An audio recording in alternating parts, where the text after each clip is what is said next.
Yes. Hello students, हम पढ़ रहे थे कि किस तरीके से जितना ज़्यादा रेजिस्टेंस होता है किसी वायर का तो उसकी कंडक्टिविटी उतनी ही कम होती जाती है, और जिसकी जितनी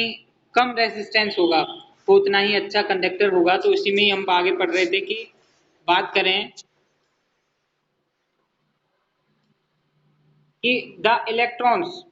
however are not completely free to move within a conductor, कि कभी कभी इलेक्ट्रॉन्स कभी completely फ्री नहीं रहते हैं किसी भी कंडक्टर में मूव करने के लिए।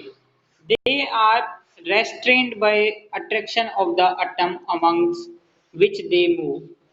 और उनकी जो बात करें अट्रैक्शन ऑफ द एटम, जो एट्रक्स रेस्ट्रिक्शन रेस्ट्रेंट्स मतलब उनको बाधित किया जाता है एटम्स द्वारा, जो अट्रैक्शन है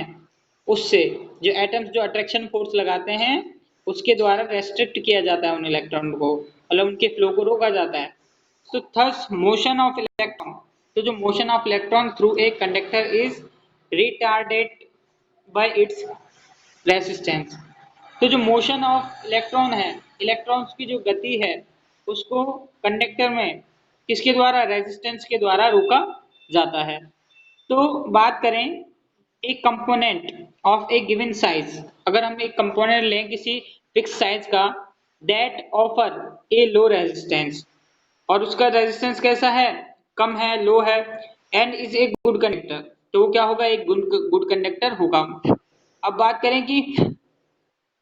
एक conductor having some appreciable resistance is called resistor. अगर किसी कंडक्टर के एप्रिशिएबल मतलब एक उपयोग मतलब बात करें एक अप्रिशिएबल एक स्वीकार्य अगर उसका प्रतिरोध होता है उसे क्या कहते हैं, रेजिस्टर। ठीक है, किसी कंडक्टर का एक स्वीकार्य या फिर एक परफेक्ट जो रेजिस्टेंस होता है उसे रेजिस्टर कहते हैं। तो रेजिस्टर की डेफिनेशन यहाँ पे आई है। अब बात करें कि the component of identical size, जो कंपोनेंट का आइडेंटिकल साइज होता है, that offer a higher resistance is a poor conductor. Means हम बात करें identical size of offer higher resistance, higher resistance वाले जो मॉलिक्यूल हैं है ना, वो पुअर कंडक्टर रहते हैं। ठीक है, और उनका क्या होता है, एक आइडेंटिकल साइज होता है। अब बात करें an insulator of the same size offer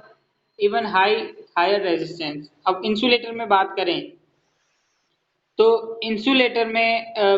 insulator of the same size, अगर सेम साइज के इंसुलेटर हों और एफर इवन हायर रेजिस्टेंस, तो उनका क्या होगा, जो रेजिस्टेंस है उनका हाई होगा।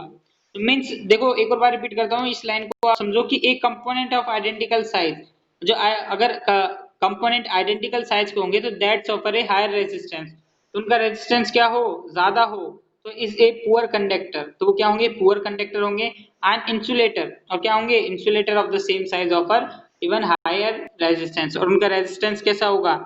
कि वो एक इंसुलेटर की तरह बिहेव करेंगे और हायर रेजिस्टेंस होगा उनमें।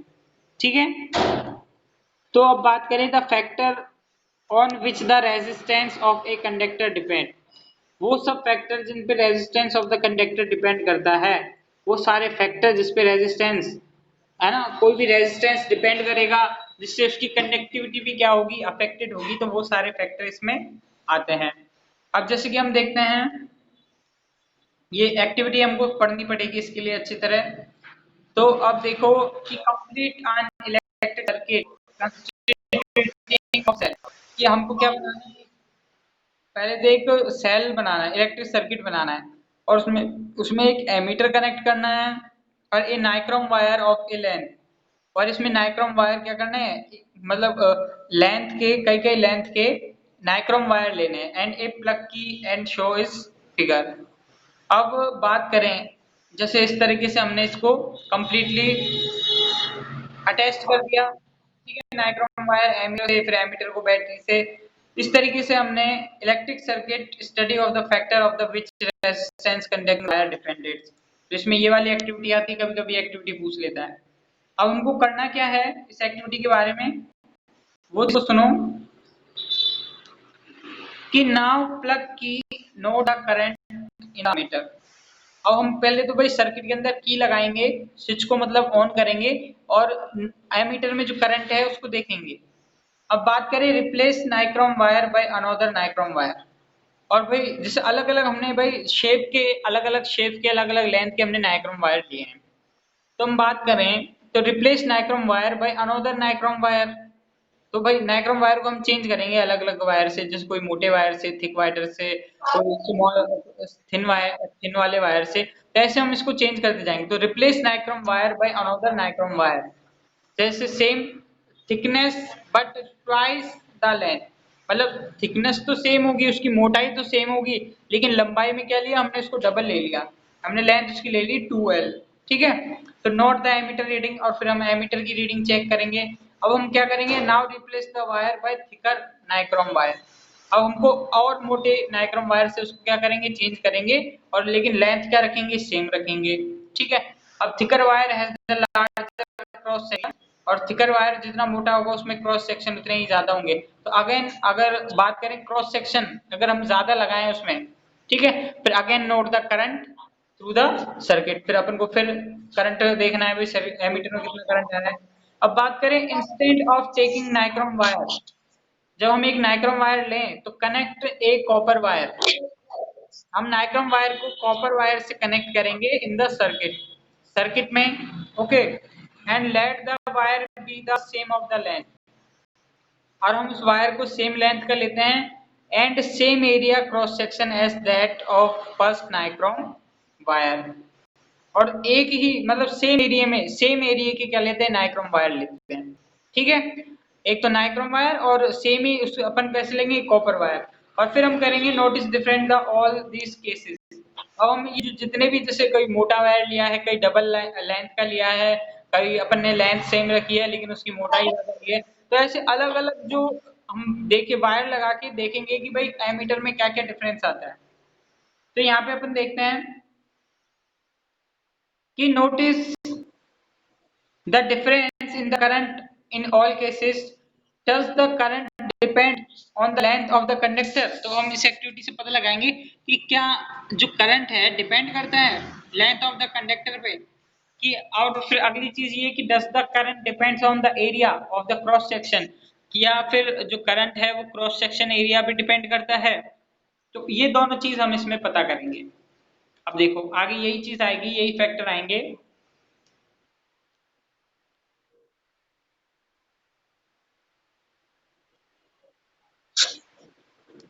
कि इट इज ऑब्जर्व दैट, ये पता किया गया है कि the ammeter reading is to one half when the length of the bulb. हमने ये पाया क्या, देखो कि अगर हमने क्या किया, एमीटर की रीडिंग कम हो गई जब हमने वन हाफ और when the length is wire double, ammeter की रीडिंग आधी हो गई। पहले तो देखो अपन ने सीधा सिंपल ये वायर लिया, ठीक है, इस वायर की रीडिंग अपन ने ले ली, लेकिन जब अपन ने इसकी जस्ट डबल कर दी, मतलब एल को हमने 2L कर दिया, है ना, तो जो एमीटर की रीडिंग थी वो क्या हो गई, एमीटर की रीडिंग हाफ हो गई, 1/2A। ठीक है, 1/2A। तो इससे क्या पता चलता है, इससे ये पता चलता है कि जो करंट है ना, जो एमीटर है, जो धारा है वो क्या होती है, लेंथ के कैसे होगी, लेंथ की बात करें इनवर्सली प्रोपोर्शनल होगी, मतलब जैसे जैसे अगर बात करें लेंथ बढ़ेगी तो करंट क्या होगा, कम होगा। तो ये चीज हमको याद रखनी है, थोड़ी सी जनरल चीज। अब बात करें कि नेक्स्ट चीज क्या बताता है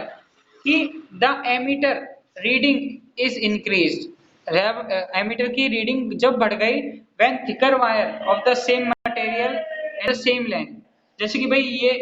ये हमारा वायर था थिन, ठीक है, सेम लेंथ, और फिर जब हमने क्या किया, इससे थोड़ा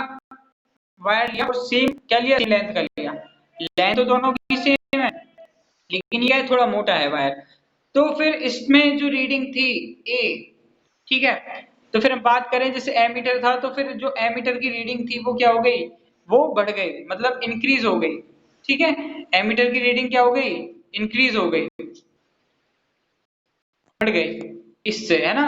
मतलब A1 से क्या हो गई, ये ज्यादा हो गई A2। तो फिर इससे क्या पता चलता है, इससे ये पता चलता है कि जो अगर एरिया बढ़ता है, एरिया बढ़ने पर एमीटर मतलब करंट है वो भी बढ़ जाता है। तो बात करें कि सेम द मतलब एरिया किसके, वो प्रोपोर्शनल होता है, मतलब एरिया बढ़ेगा तो करंट भी क्या होगा, बढ़ेगा। तो बात करें कि the same length is used in the circuit. अब बात करें कि change in ammeter reading is observe, लेकिन चेंज एमीटर की रीडिंग में बदलाव कब आया, जब when a wire of different material, जब हमने डिफरेंट मटेरियल का वायर लिया सेम लेंथ का, जैसे सेम लेंथ का कॉपर, इसी लेंथ का कॉपर वायर लिया और सेम लेंथ का क्या लिया, नाइक्रोम वाला वायर लिया, ठीक है। तो फिर हमको क्या मिला, डिफरेंस मिला, है ना, डिफरेंट इन दोनों की रीडिंग में, जैसे ये A1 था और ये A2, ये क्या अलग अलग मिले। अब चीज समझने वाली ये है कि ऑन अप्लाइंग ओम्स लॉ, जब हम ओम्स लॉ अप्लाई करते हैं तो वी ऑब्जर्व दैट द, फिर हम ऑब्जर्व करते हैं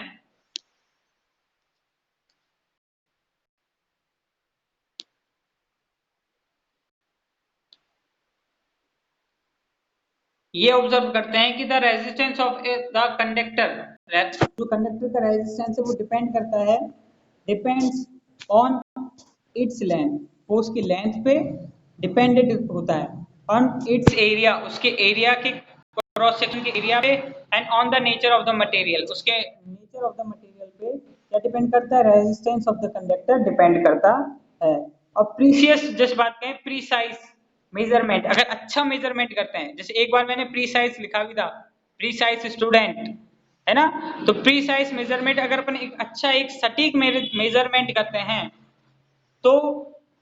हैव शोन दैट, तो उससे पता चलता है that resistance of the uniform metallic conductor is directly proportional, जो मेटेलिक कैरेक्टर का जो रेजिस्टेंस है वो डायरेक्टली किसके प्रोपोर्शनल होता है, लेंथ के प्रोपोर्शनल होता है, inversely proportional to the area of cross section, और इनवर्सली क्रॉस सेक्शन एरिया के इनवर्सली प्रोपोर्शनल होता है, ठीक है। मतलब लेंथ अगर बढ़ेगी तो रेजिस्टेंस बढ़ेगा, है ना, क्योंकि जैसे अपन देख रहे थे लेंथ बढ़ रही थी, लेंथ बढ़ने पर जो क्या हो रहा था, करंट था, करंट क्या हो रहा था, कम हो रहा था, लेंथ बढ़ रहा था तो करंट क्या हो रहा था, कम हो रहा था। अब करंट कम हो रहा है तो करंट कब कम होता है, जब रेजिस्टेंस ज्यादा होता है, जब भी तो करंट कम होता है ना। तो वो फैक्ट को यहाँ पे बिल्कुल कनेक्ट हुआ या नहीं हुआ, भाई सीधे सिंपल है, अगर करंट आई आई की वैल्यू जब बढ़ेगी तो रेजिस्टेंस क्या होगा, कम होगा, ठीक है। अब भाई अब रेजिस्टेंस तो फिर क्या होगा भाई, और अगर एल की वैल्यू क्या होती है, एल की वैल्यू बढ़ती है ना, एल की वैल्यू बढ़ती है तो फिर क्या, आई वैल्यू तो घटती है, ठीक है, आई की वैल्यू क्या हो जाती है जब घटती है, तो इस आर की वैल्यू अगर बढ़ेगी, है ना, आर की वैल्यू, तो इसके लिए क्या होना चाहिए भाई, इसके लिए तो एल की वैल्यू कम होनी चाहिए, अगर आई की वैल्यू बढ़े और रेजिस्टेंस जैसे कम हो, तो मीन्स बात करें जो आर और एल है एक दूसरे के प्रोपोर्शनल हो जाते हैं, अगर आर बढ़ता है रेजिस्टेंस बढ़ता है ना, अगर लेंथ बढ़ती है तो रेजिस्टेंस भी क्या हो जाता है, उसमें बढ़ जाता है, तो एक दूसरे के क्या हो जाते हैं, वो प्रोपोर्शनल हो जाते हैं, ठीक है। तो R is proportional to L and inversely proportional of the area. अब इसको बैलेंस करने के लिए कंबाइनिंग इक्वेशन, इन दोनों इक्वेशन को जब हम कंबाइन करते हैं तो R is proportional L upon A, R is equal to the rho upon L A, ठीक है, rho upon L A, where rho is the constant of the proportionally, वो रो क्या है, वो एक प्रोपोर्शनली कांस्टेंट है जो कि is called the electric resistivity, जिसे electric resistivity of the material of the conductor हम कहते हैं, और वो किस पे, वो नेचर पे डिपेंड करता है, नेचर ऑफ द एलिमेंट्स पे। अब बात करें, देखो जैसे कि यहाँ पे कि rho is the constant proportionally is called the electric resistivity of the material of the conductor, ऐसा unit of the resistivity is ohm metre, क्या है, ओम मीटर। ये मैं पहले भी बता चुका था ओम मीटर कैसा है। अब इट इज एक characteristic property of the material, की क्या है, कैरेक्टरिस्टिक प्रॉपर्टी है, and the material metal and alloy have the low resistivity, metals और एलॉय की लो रेसिस्टिविटी रेंज होती है क्योंकि वो अच्छे कंडक्टर होते हैं ना, इसलिए। तो रेंज ऑफ उनकी मेटल्स की रेंज कितनी से कितनी होती है, ये अपना क्वेश्चन पुट अप होने वाला है। रेसिस्टिविटी ऑफ द मेटल, बात करें एलॉय की, 10 to the power 8 ohm meter से और 10 to the power -6 ohm meter resistivity होती है, ये याद रखना, ये क्वेश्चन पुट अप होगा। अब they are the good conductor, जो अच्छे कंडक्टर की रेसिस्टिविटी कितनी होती है, 10 to the power -8 ohm meter से 10 to the power -6 ohm meter. अब जैसे बात करें इंसुलेटर, जैसे कि रबर की बात करें, ग्लास की बात करें, तो उनकी होती है रेजिस्टिविटी ऑर्डर होता है 10 टू द पावर 12 से 10 to the power 17 ohm meter, ठीक है, 10 टू द पावर 12 से 10 to the power -17 ohm meter. तो ये याद रखना है कि भाई कंडक्टर की कितनी रहती है 10 to the power -8 ohm meter से 10 to the power -6 ohm meter resistivity, और इंसुलेटर की रहती है 10 टू द पावर 12 से 10 to the power 17 ohm meter. अब बात करें कि बोथ द रेजिस्टेंस, दोनों रेजिस्टेंस है and the resistivity of the material vary with temperature, वो अलग अलग टेम्परेचर पे क्या करते हैं, अलग अलग होते हैं, ठीक है, अलग अलग टेम्परेचर पे अलग अलग मिलेंगे ये। अब बात करें कि टेबल में कि reveals that resistivity of an alloy is generally higher, alloys की जो रेसिस्टिविटी होती है वो जनरली हाई होती है that of its constant constituent material, जिस मटेरियल से वो बना होता है ना। जैसे भाई बात करें नाइक्रोम, नाइक्रोम बना होता है निकेल और क्रोमियम से, तो फिर जो है ना नाइक्रोम, तो नाइक्रोम की रेसिस्टिविटी क्या होगी, जनरली ज्यादा होगी इन दोनों के निकल और क्रोमियम से, जो अपन ने पहले एलॉय पढ़े थे। अब बात करें कि एलॉय डू नॉट ऑक्सीडाइज,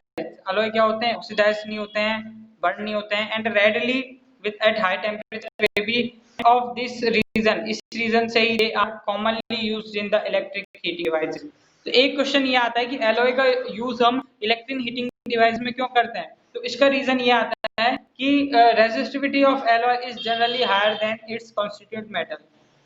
जो रेजिस्टिविटी होती है एलॉयज की वो ज्यादा होती है जो जिस मेटल से ये मिलकर बने होते हैं। तो alloy do not oxidize by readily with at high temperature, और alloy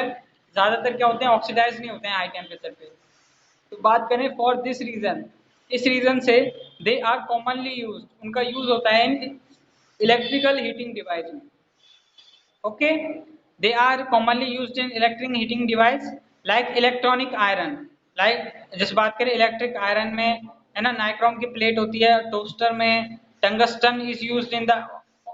amongst exclusively filaments, tungsten का यूज हम किस में करते हैं, exclusively filaments of the electric bulb में टंगस्टन का यूज होता है। अब बात करें whereas the copper and the aluminium,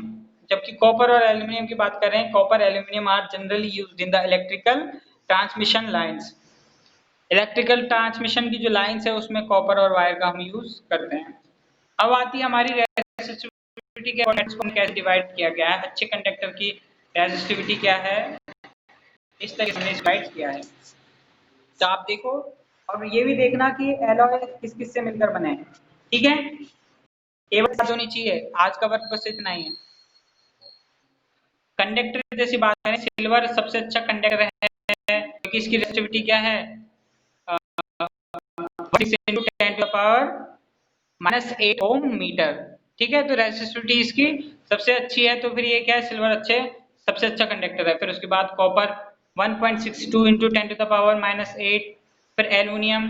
2.63 × 10⁻⁻8, tungsten की बात करें 5.20 × 10⁻⁸, और फिर निकल की बात करें, निकल की है 6.84 × 10⁻⁸, आयरन की बात 10 × 10⁸। क्रोमियम की बात करें तो क्रोमियम की है 12.9 × 10⁻8, मरकरी की बात करें 4.0 × 10⁻8, मैग्नीज की बात करें 1.84 × 10⁻6। एलॉयज की बात करें जैसे कांस्टेनन है ना, कांस्टेनन एलॉय, एलॉय की क्या है, कम है कंडक्टिविटी, क्यों, क्योंकि इनकी रेसिस्टिविटी की वैल्यू भी कम है, जैसे कि 4.9 और जो 49 × 10⁻6। कांस्टेनन किससे, कॉपर और निकल से मिलकर बना होता है कांस्टेनन एलॉय, ये याद रखना, ठीक है, ये पूछा जाता है, कांस्टेनन कॉपर और निकल से मिलकर बना होता है। फिर आता है मैग्नीन, है ना, मैग्नीन, मैग्नीन किससे, एलॉय ऑफ कॉपर, मैग्नीज और निकल, कॉपर मैग्नीज और निकल से आना है मैग्नीन, ओके। अब इसकी होती है 44 × 10⁻6। नाइक्रोम की बात करें, निकल, क्रोमियम, मैग्नीज और Fe आयरन से मिलकर बना होता है। फिर आते हैं हमारे इंसुलेटर, इंसुलेटर जैसे है ग्लास, टेबल याद रखना है ये बिल्कुल। इंसुलेटर में जैसे आते हैं ग्लास, रबर, एबोनाइट और ड्राई पेपर। ग्लास की जैसे 10⁻10 से 10⁻12 14 और हार्ड रबर की 10 टू द पावर 13 से 10 टू द पावर 16 है ना, एबोनाइट की 10 टू द पावर 15 से 10 टू द पावर 17, डायमंड की 10 टू द पावर 12 से 10 टू द पावर 13 और ड्राई पेपर की बात करें तो 10 टू द पावर 12। अब इसमें बात करें, you need not memorize this values, आपको ये वैल्यूज मेमोराइज करने की जरूरत नहीं है, लेकिन बात करें ये जो लिस्ट है इसमें भाई काफी अपन को याद रखना है कि भाई डायमंड का है ना, दो तीन चीज, तो जैसे डायमंड कॉपर आयरन है ना, ये तो आपको याद रखनी है, डायमंड कॉपर और आयरन की रेसिस्टिविटी, डायमंड कॉपर आयरन और सिल्वर। ओके,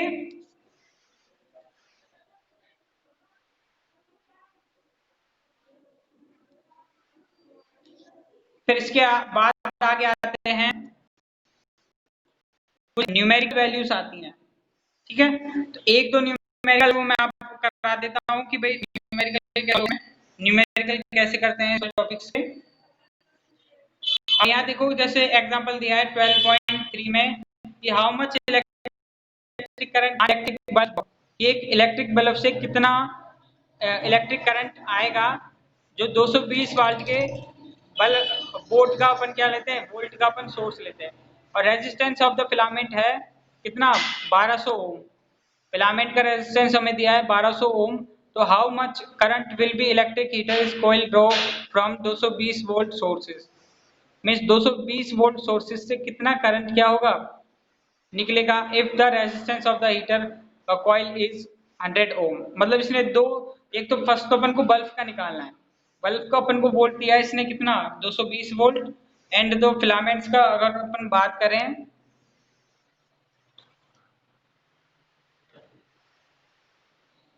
जैसे यहाँ पे देखो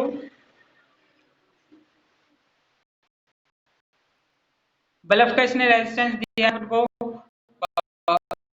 220 दिया वोल्ट है, resistance of the bulb filament दिया है 1200, ठीक है, तो how much the current will be on electric heater, तो इलेक्ट्रिक हीटर में कितना करंट होगा 220 वोल्ट के सोर्स में, if the resistance of the heater coil is 100 ओम, अगर कितना हो resistance of the heater coil हो 100 ओम, तो इसमें बात करो फर्स्ट तो उसने अपन को दिया कि भाई बल्ब इलेक्ट्रिक बल्ब का वोल्ट उसने अपन को 220 वोल्ट दे दिया, और फिर ओम की बात करें तो आर का जो बल्ब है उसका 1200 ओम उसने रेजिस्टेंस दे दिया, तो भाई आर वी जो फार्मूला है आर इक्वल टू बात करें I I equal to V upon R, है ना, I equal to V upon R, है ना, V equal to I R, तो I इक्वल टू क्या हो गया V अपॉन आर, तो V की वैल्यू रखेंगे 220 वोल्ट और I जो R की वैल्यू रखेंगे 1200 ओम, तो 0.18 एम्पियर क्या आ जाएगा करंट आ जाएगा। फिर अगर अपन हीटर में निकालते हैं इसी तरीके से, तो हीटर में आ जाएगा 220 वोल्ट, है ना, और R अपन को दे रखा है 100, तो एज इट इज यहाँ पे रखेंगे 220 और नीचे रखेंगे 100, तो आ जाएगा हमारा 2.2 एम्पियर। तो इस तरीके से note the difference between the current drawn in the electric bulb and the electric heater from the same, भाई 220 वोल्ट में इलेक्ट्रिक करंट और इलेक्ट्रिक हीटर में क्या होगा अलग अलग एम्पियर की धारा बहेगी। अब नेक्स्ट क्वेश्चन ये है कि the potential difference between the terminals of the electric heater, दो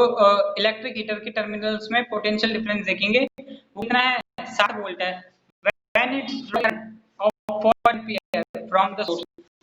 और जब हम इसको क्या करते हैं एक करंट ऑफ 4 एम्पियर जिसमें 4 एम्पियर का जो करंट देते हैं द सोर्स, तो what current will the heater drawn in the potential difference is increased in 120 volt, तो मींस अपने पास वैल्यू क्या दी है उसने, देखो पहले पोटेंशियल डिफरेंस दिया है और करंट दिया है, करंट की वैल्यू 4 एम्पियर, तो रेजिस्टेंस पूछता है, रेजिस्टेंस बड़ा R equal to V upon I 60 upon 4, तो 50 क्या हो गया रेजिस्टेंस हो गया। When the potential difference is increase, जब पोटेंशियल डिफरेंस इंक्रीज होगा 120 वोल्ट, अब भाई V की वैल्यू 60 से अपन को क्या करनी है 120 करनी है, और करंट क्या रहेगा वही एम्पियर जो रेजिस्टेंस भी अपन ने क्या कर दिया, रेजिस्टेंस भी उसने क्वेश्चन में क्या कर दिया कि भाई what is the difference of the drawn if the potential difference increase, अगर देखो 15 अगर अपना ओम रेजिस्टेंस है तो रेजिस्टेंस की वैल्यू अपन ने यहाँ रख दी सेम,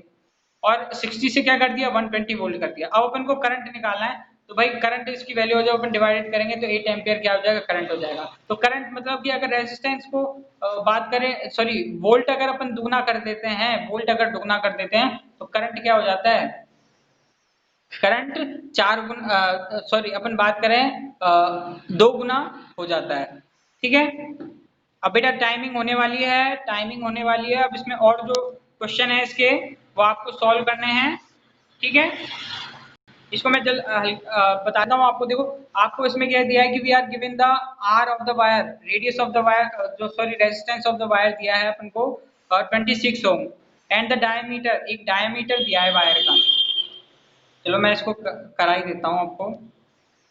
जिससे पहले की टाइम अप हो।